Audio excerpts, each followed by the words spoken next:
Hi hello friends, welcome to edutorial learning channel. ఈరోజు ఏంటంటే AP PG set 2024 సంబంధించి ఫలితాలకు డీటెయిల్స్ వదిలేరు.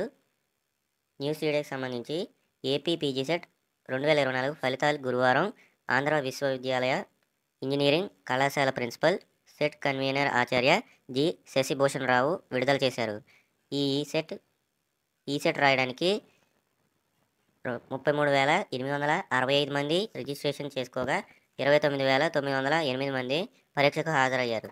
వీరిలో 18,467 మంది ఉత్తీర్ణత సాధించారు. ఉత్తీర్ణత సాధించిన వారిలో పురుషులు 6,736 మంది, స్త్రీలు 11,731 మంది ఉన్నారు. ఇలాంటి మోర్ వీడియోస్ కోసం మా ఛానల్ని like, share, subscribe and comment for more details.